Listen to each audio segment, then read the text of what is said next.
Hello बच्चों, हमने सामाजिक समूह और उसमें प्राथमिक समूह का अर्थ, विशेषताएं और महत्व के बारे में जाना था। उसी के आगे नेक्स्ट है द्वितीयक समूह। अब हम यहाँ देखेंगे सबसे पहले कि द्वितीयक समूह हम किसे कहते हैं। मैंने आपको बताया था कि प्राथमिक समूह में तो व्यक्ति जीवन का अधिकतम समय आजीवन अंत तक जब तक जीवित रहता है वो उनके साथ व्यतीत करता है, लेकिन द्वितीयक समूह के अंदर व्यक्ति किसी उद्देश्य को लेकर इन समूह का सदस्य बनता है। यहाँ रोज़ाना एक दूसरे के साथ शारीरिक समीपता ज़रूरी नहीं है। जैसे मैंने आपको बताया था, व्यक्ति के जीवन में उसका स्कूल, कॉलेज और सांस्कृतिक संस्थाएं, धार्मिक संस्थाएं, क्लब, राजनीतिक संस्थाएं, ऐसी कई विशेषताएं होती है। अलग अलग प्रकार के समूह होते हैं जहां व्यक्ति केवल उद्देश्यों को लेकर इन समूह का सदस्य बनता है और उद्देश्य पूरा होते ही इन समूह की सदस्यता छोड़ देता है। तो ये समूह व्यक्ति के जीवन के द्वितीयक समूह कहलाते हैं। अब यहाँ पर अगर हम देखें तो द्वितीयक समूह के जो व्यक्ति की विशेषताएं हैं इनकी वो क्या क्या है, तो यहाँ पर हम देख सकते हैं कि द्वितीयक समूह में सबसे पहली विशेषता जो आती है कि इनका निर्माण जानबूझकर किसी उद्देश्य को लेकर किया जाता है। क्योंकि व्यक्ति अगर मान लो एक अच्छा गायक बनना चाहता है, एक अच्छा शिक्षक, एक डॉक्टर बनना चाहता है, तो वो वैसे ही किसी भी कोचिंग में इनमें भाग लेगा और उनका सदस्य बनेगा। दूसरा, यहाँ हम एक दूसरे को पूर्ण रूप से नहीं जानते, केवल उद्देश्य को लेकर हम उनका जीवन में साथ जुड़ते हैं और फिर ख़त्म हो जाता है ये समूह।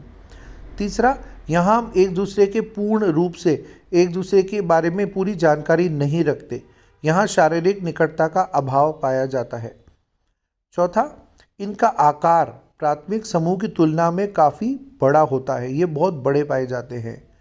पांचवा, इन समूह के सदस्यों में उत्तरदायित्व सीमित होते हैं। क्योंकि हम यहाँ एक दूसरे की पूरी जानकारी नहीं रखते, तो यहाँ इनके सदस्यों के बीच यहाँ के संबंध, उत्तरदायित्व यहाँ पे बहुत कम पाए जाते हैं। इसी तरह नेक्स्ट, ये जो इनका जो संबंध है वो किसी समझौते के आधार पर, नियमों के शर्तों के आधार पर बने रहते हैं और इन संबंधों में केवल औपचारिकता अधिक पाई जाती है। यहाँ व्यक्ति के बजाय परिस्थिति का महत्व होता है। साथ में इनमें घनिष्ठता का अभाव पाया जाता है। यहाँ पर यह है कि केवल उद्देश्य को लेकर जब हम इनसे जुड़ते हैं तो उद्देश्य पूरा होगा, अपने आप समूह धीरे धीरे हम उद्देश्य पूरा होते ही खत्म हो जाएगा। क्योंकि व्यक्ति अपनी रुचि और अपनी आवश्यकताओं के अनुरूप इन समूह का सदस्य बनता है। कोई शिक्षक बनना चाहता है, कोई डॉक्टर, कोई इंजीनियर, कोई पायलट, कोई बैंक में जाना चाहता है, कोई किसी अन्य फील्ड में जाना चाहता है। तो हर व्यक्ति अलग अलग प्रकार के इन समूह का सदस्य बनता है और उद्देश्य पूरा होते ही इन समूह को छोड़ देता है। अब है इसके द्वितीयक समूह की गुण। अब सबसे पहले गुण में अगर हम देखें, यहाँ लाभ भी हम इनको कह सकते हैं, महत्व कह सकते हैं।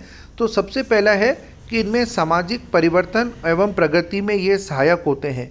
क्योंकि आज जो समाज में परिवर्तन आता है व्यक्ति का, हम देखते हैं, तो ये द्वितीयक समूह ही हमारी सामाजिक प्रगति में पूर्ण योगदान देते हैं। आज व्यक्ति अपनी प्रथाओं, रूढ़ियों, अंधविश्वासों से इन उद्देश्यों को छुटकारा पा लेता है। आज अगर हम देखें, व्यक्ति पढ़ता है, अच्छे पदों को प्राप्त करता है, तो उससे समाज का भी विकास होता है, सामाजिक प्रगति होती है। आज जो हमारे देश ने इतनी उन्नति की है कि मनुष्य चांद तक पहुंच गया, ऊंचे ऊंचे बड़े बड़े पदों पे काम कर रहा है। आज महिलाएं भी समाज में ऊंचे ऊंचे पदों पर काम कर रही है। कोई आईपीएस है, आरएएस है, कोई प्रोफेसर है, कोई डॉक्टर है, कोई पायलट है। तो ये सब इन द्वितीयक समूह के आधार पर ही व्यक्ति अपने जीवन में आगे बढ़ता है और अपने उद्देश्यों को लेकर नए नए पदों को ग्रहण करता है और समाज के विकास में मदद करता है। दूसरा, व्यक्ति में जागरूकता पैदा करते हैं। क्योंकि प्रत्येक व्यक्ति की रुचि अलग होती है।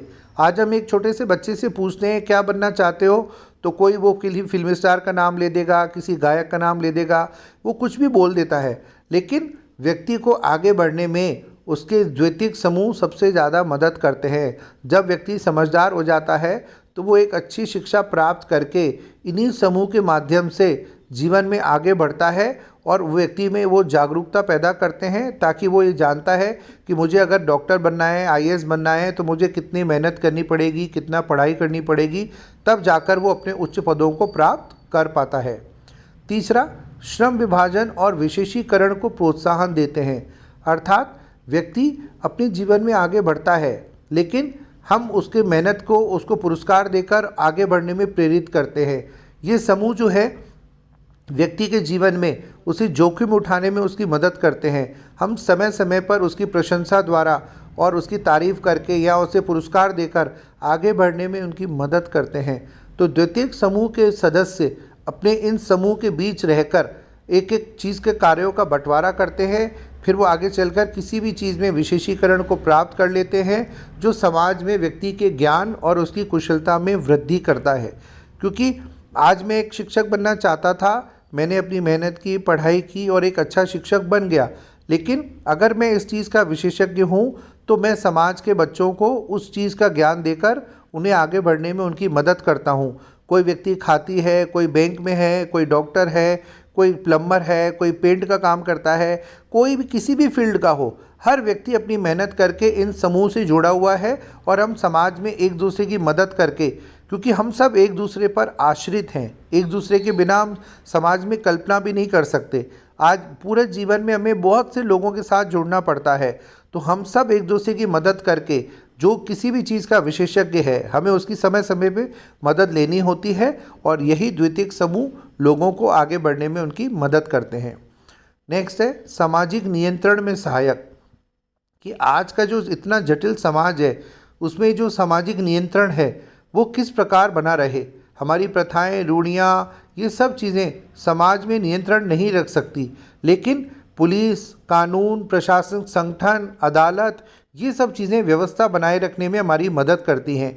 आज लाखों करोड़ों लोग हम समाज में साथ रहते हैं, लेकिन इतने सारे लोगों को समाज में नियंत्रित रख पाना आसान नहीं है, लेकिन ये द्वितीयक समूह हमारी समाज में पूरी मदद करते हैं।